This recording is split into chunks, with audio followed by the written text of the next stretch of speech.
Welcome to the Butterfly Effect. I'm Chris Horner. This is stage 19 of the Giro d'Italia 2023. Today's stage, 183 kilometers, about 115 miles in length, but look at the back part of the course here and we see 5 mountain passes. You look at the very last climb, it's going to summit to finish today's stage 19, and that climb, 7 kilometers, with a ton of kilometers near at the end there at 14%. So we know it's a hard climb to finish off this stage 19 all the way up to the line. So when you're sitting in the team meetings and stuff, and when your team Ineos, how do you want to play today's race? You got Garrett Thomas in the pink race leader's jersey, but you got Primoz Roglic 29 seconds behind you, and you got the Portuguese rider from UAE Team Emirates, Almeida. He's sitting third at 39 seconds. So if you're Team Ineos and you're the director and you're looking down at your team from the bus as you're talking about the plans for today's race, what I'm saying is I want the race to be as easy and slow as possible, and I want as many guys for as long as I can to be around the pink race leader's jersey of Garrett Thomas. When we go up the last climb, I do not want to push the pace up the last climb. I want to keep it as easy as I possibly can. Let other teams push the pace if they want to, and then bring them back with, of course, my 2 climbers, Arensman and Laurens de Plus. Those 2 riders have already shown that they can climb with just about anyone here at the Giro, with the exception of maybe a Sepp Kuss, Almeida, or Primoz Roglic if his form still keeps getting better. But we haven't seen Garrett Thomas have any problems climbing with any of those guys.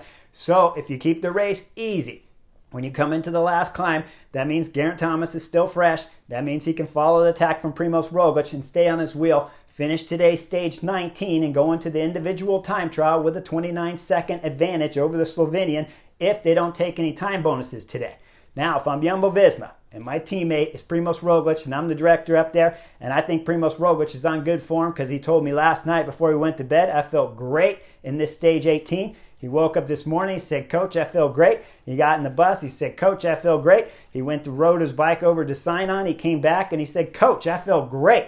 Okay, it's an easy plan. This is 101 bike racing here, as easy and simple as it gets. You let the race start. Tax will be aggressive non-stop for at least an hour of today's race for sure, because that's the way the last mountain stages always are in Grand Tours, especially when they know it's a time trial tomorrow and a sprint stage on the last day here of the Giro. So this is the last hurrah for the breakaway, which means it's going to be fast and furious. And most likely a break can't get away at least 50K into the race, which means you're only 25K away from the first mountain climb starting here on stage 19. That's a perfect scenario. Then when you get on that first climb, it's 110 kilometers all the way to the finish of today's stage. You got 8 riders on Jumbo-Visma. 7 riders are 100% dedicated to Primoz Roglic. I'm drilling it. As soon as I hit that first climb, I'm going to drill it up every single climb I possibly can, all the way to the finish. And I want to have maybe Rowan Dennis left for that start that last climb with a bit of a hit just of what first 500 meters. Then I'm going to put Sepp Kuss on the front. I'm going to have him drill it for 1.5K. And then Primoz Roglic has to go to work if he wants to win this Giro d'Italia here in 2023. And he has to drop G. Thomas and he has to drop Almeida. Simple tactic 101. You got the best team in the race with 8 guys here. You got the best rider, you think anyways, because you're the director or the coach of Jumbo-Visma. So you got to have 100% faith behind Primoz Roglic. You want it all to be hard up every mountain stage, and you want to drill it on the last one. So that is my whole tactic here. It's as simple as it possibly gets. Now, if you're Almeida, it's a little bit more complicated for UAE Team Emirates because we saw him get dropped yesterday. If he's feeling about the same way as he did yesterday, he wants the same kind of racing as Garrett Thomas. Wants it to be easy and slow for as long as possible. Because when you come into the last 7 kilometers for the very last climb here, the 5th climb on stage 19, when you hit that climb, if you're fresh, it's harder for a rider to drop you if you're fresh. When everyone's got a full tank of gas, it's difficult, even for a rider like Primoz Roglic or Tadej Pogacar or Remco Evenepoel, to drop riders if everybody's fresh. But if you've been drilling it the 4 climbs before and your name is Primoz Roglic and you have that kind of historic form like we've seen in the past from the number 2 best rider in the world, that's how you drop riders. So once the racing starts, we're going to see attacks right away. And right away, while I'm sitting on the Chesterfield, I see Jumbo-Visma. Jumbo-Visma's covering attacks, and they're making attacks all over the place. I'll tell you what their tactic is. They're trying to get a rider in the break to go up the road. Sometimes they're trying to get 2 or 3 to go up in the break, and they're wasting energy all over the place. I hate this tactic. I would never use this tactic. And now today, you're going to understand why. As they're covering attacks all over the place, those 2, 3 riders from Jumbo-Visma, it's going to be Sam Omen. We're going to see Thomas Glaug most likely covering some stuff. But then, of course, we see Hessman, Michael Hessman. He's covering a ton. I mean, we see his mug on the front all over the place early in the stage 19. Now, 2 riders are going to get up the road, Larry Warbase and Stoyevich from Koratech. These 2 riders get up early in this stage 19, and there's chaos happening behind left and right as we see attacks all over the place, fighting with Jumbo-Visma guys going, wasting, burning bullets all over the place on the flat road. And you say, Chris, this is making it hard and aggressive and the race is going fast. It is, but it's also allowing Ineos to sit back and not have to ride the front. And when you're sitting on in the flats and the guys are doing 50K an hour, it's pretty easy back there to sit in the group for Team Ineos if you don't have to do any work, versus when we see the attacks from Jumbo-Visma, even on the front trying to make a break. They're not even following breaks. They're actually trying to make breaks happen. Those guys are burning energy and dropping their gas reserves quickly. Now, they'll go through this tunnel, and when they come out of the tunnel with 148 kilometers to go, it's Derek G and Bodine from AG2R. Those 2 will bridge up to the 2 in front, and that'll leave 2 AG2R guys up there, and of course, Derek G, who's been fabulous throughout this Giro d'Italia. Now, let me show you another thing that was happening this whole time on the flat section. It's EF Education. That's Ben Healy trying to jump across to one of the breaks up the road. Now look behind as we see it's Cofidis coming up next there to Bettiol. Bettiol doesn't like it. Bettiol, as he's opening up the gap to Ben Healy to go across, we look just a little bit further back in about 6th position. That's Thibaut Pinot wearing the blue KOM jersey that he took from Ben Healy yesterday after those ridiculous EF Education tactics. Well, the Cofidis rider's trying to close the gap up there to Ben Healy. Look what Alberto Bettiol is doing. He looks straight over at the Cofidis rider, and basically he's just drifting him all the way to the left on purpose. This is a big-time no-no. You know, see the Cofidis rider is incredibly upset as he looks right over at Alberto Bettiol because he knows exactly what he's doing. And then he keeps sprinting to close the gap up to Ben Healy. Now watch as we see Thibaut Pinot, who is sitting 6th back there. As the gap got closed, he never had to touch the front. But then look, when he gets up to Bettiol, he's having a little bit of argument up there with Alberto Bettiol too. I'm very upset at the way the tactics were being played there from the EF Education rider, because they don't know any honest tactics. We saw that from yesterday's stage 18 when they blew trying to keep the KOM jersey and let Thibaut Pinot go up the stage, steal everything, and get second. Now, we're going to see some more attacks back there. They're going all over the place. There'll be a big group of 4 that bridge up to the 5 up there. That'll make 9 guys in the front group. Just behind that, we see Santiago Buitrago trying to get across. And then behind him, we see Stefano Aldani there, along with Hepburn. Michael Hepburn from Jaco Alula. Those 2 riders are trying to bridge up. We'll see Santiago Buitrago will make it up there eventually, and Michael Hepburn and Aldani will too. Then look further back in the peloton before those guys bridged up. There's a couple more sneaking away. It was Mateus Baez from Iolo Cometa that went, and then 2 Movistars as the peloton started going curb to curb. One snuck out first, that's JJ Rojas, and then when we look back, there's one more trying to sneak out. That's the last guy to make it up to the break, and that rider there is Verona from Movistar. 2 Movistar riders, of course, hook up. They start pulling. They'll hook up with Baez up there. And those 3 guys will take a little while to get up to this front group to make a breakaway of 15 riders up the road. Now, 75 kilometers have now passed, and it was exciting. If you guys have time, go back and watch it and see all the little details that was happening for the 75 kilometers with all the mistake Jumbo-Visma was wasting energy-wise trying to put guys into the break, and with EF Education's dirty little tactics back there from Bettiol. Now, as the climb starts, we start going up. We see it's Team Ineos on the front. The gap's starting to go up to this group of 15 as it's going up 3, 4 minutes, 5 minutes. Then we look way back in the peloton. Back there, just a little bit up a few rows over to the left. Well, that's Ben Healy.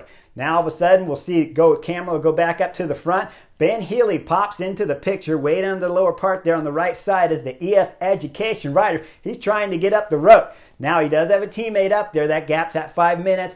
But he has Magnus Cort Nelson in this group, so if he was to get close going up this hard climb, it's possible Magnus Cort Nelson could always drop back and come pick up Ben Healy if he was to get there. Now we look further back at the peloton, though. FDJ is sitting there with their teammate on front just as they're getting ready to go underneath the tunnel there. You see that's the blue KOM jersey there sitting second place. That's Thibaut Pinot with his teammate going full gas. Now up front, Ben Healy's doing some damage. He's got a gap on the peloton back there. And we look at the peloton, it's shattered. About 30, 40 riders there. Then the second group of pelotons chasing behind. Then all of a sudden, we see the FDJ rider for Thibaut Pinot, his teammate. He pulls off. And then look, it's Alberto Bettiol there that's giving Thibaut Pinot some more problems again as he's getting ready to bridge up and close the gap up there to Ben Healy. He will eventually get up to the Australian rider, and there'll be two riders stuck in the middle here. Then we see those two fist bump each other. They call a little neutral. They go back to the peloton. When they do, Ineos is not happy. You see Salvatore Puccio, he's looking over to the left, giving the evil eye there to Ben Healy. Ben Healy's like, whatever, and he drifts further back. Now we go into the feed zone here for the peloton. And what does Ben Healy do while they're in the feed zone? Well, he's on the left side of the picture there. He starts attacking when everyone starts feeding. And we see Thibaut Pinot about 3 bike lengths behind him, flying up the left side to make sure Ben Healy can't bridge across this gap to the break. When they come back this time, Ben Healy's going to get an earful from Salvatore Puccio from Ineos. Then we drift back a little bit further. That's Rowan Dennis there in the yellow jersey as he's smiling from Jumbo-Visma, giving the eye over there to Ben Healy some more, and they're chatting. By the time everything's all said and done, Ben Healy will be at the back of the peloton back there in the back of the bus, not welcome up here at the front after these tactics of attacking 2 times at wrong moments, but especially through the feed zone. But when we look at everything he tried to do here on today's stage 19, it was a catastrophic nightmare either way you look at it. Yesterday was bad, today looked just as bad, and they were even trying to take riders off the road. Alberto Bettiol was anyways. Now up front, the gap is starting to get up there, it's stretching out. It'll get up to about 8.5 minutes to the group of 15. When they hit the middle climb in the stage, the category 1, that's when we start seeing the break up there get interested. It's Verona up there throwing some attacks. We see some splits throughout this group of 15. Everyone's fighting to get back up to the front group. Michael Hepburn from Jayco Lulis looking solid as he's covering all the gaps. And then, of course, Derek G from Israel Premier Tech. He's always up here. They'll all come back together more or less over the top of the climb coming down the descent. Then all of a sudden, when we get into about 8 kilometers to go, Santiago Buitrago, Hepburn, Derek G, all these guys start coming back up to him and the group reshuffles again. Eventually, we get down to 4 riders in the front group. That's Derek G, Santiago Buitrago, Magnus Cort Nielsen, and Michael Hepburn. Michael Hepburn, Jayco Lulis, got some climbing legs. Man, are you putting on a show. We go back to the peloton and what was happening when they were going up that middle climb, category 1 climb. This is when for sure I'm sitting on the Chesterfield and I'm like, oh boy, Jumbo-Visma didn't employ my first plan that I wanted. Keep everything together and keep calm for the first 75 kilometers and then just start drilling it on the climbs. But now on this middle climb with 50 kilometers to go, for sure Jumbo-Visma are going to light it up. Well, we look at the peloton, it's still not lighting up. They're going up this climb. We got about 50 kilometers to go.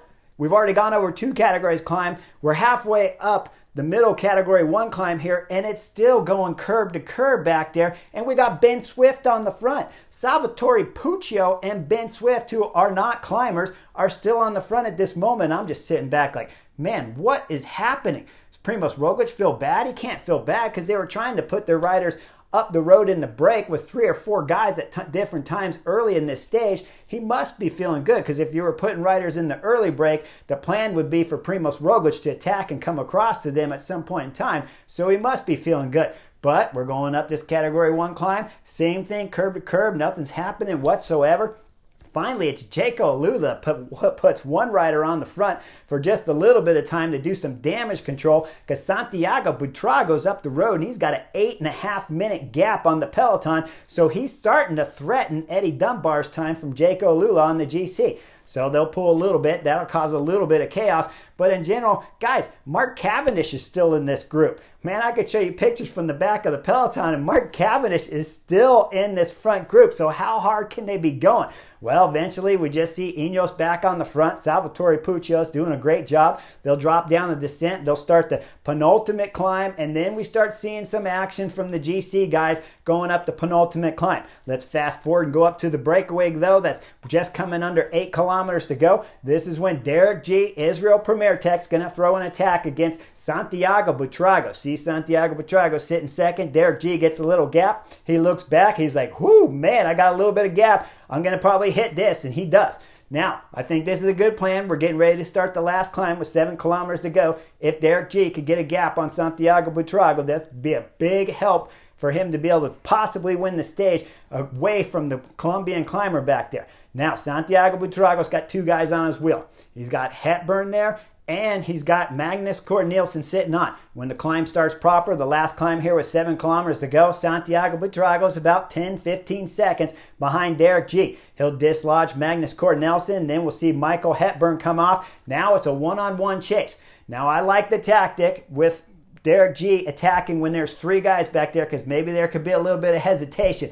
But now once they're going one-on-one, and this guy's a pure climber back here, Santiago Buitrago, I'm thinking, Derek G, you might want to ease up while you still have something left and try to sit on the wheel of Santiago Buitrago. Possibly that'll cause him to hesitate or slow down.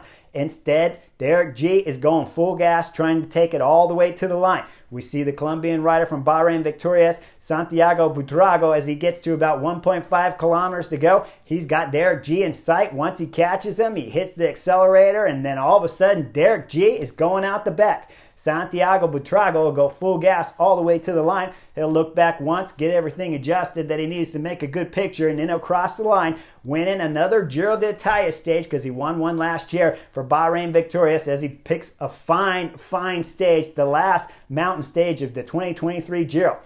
Coming in second, right behind him, about 50 seconds anyways, not quite right behind him, would be Derek G for another second place on the stage here at the Giro.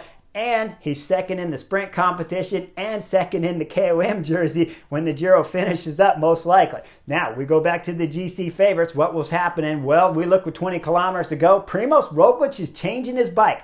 Guys, he had a special bike set up on the top of the roof of the car that was a 1x chain ring, so he's only got 1 chain ring up front and then multiple gears in the back. I don't get it. This last climb's hard, but there's no reason to have a 1x. It doesn't make any sense at all to switch bikes and have a 1x on there, because now what's happening is all the gears in the back have big jumps between first, second, third, fourth, and fifth, and sixth, and 17th, and 18th.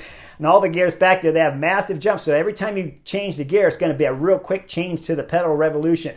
I would never want to change on a climb like this. It'd have to be much steeper. Guys, I won on the Angliru, the 2013 Vuelta a España that year, and that climb was 24%, and I didn't need a 1x chain ring for that in order to win. So when he's changing, I'm like, what is the hoopla here? You're changing bikes just to go up one climb that's 14%? I don't get it. But anyways, he's going to change. We see he's got one teammate, gets him back on.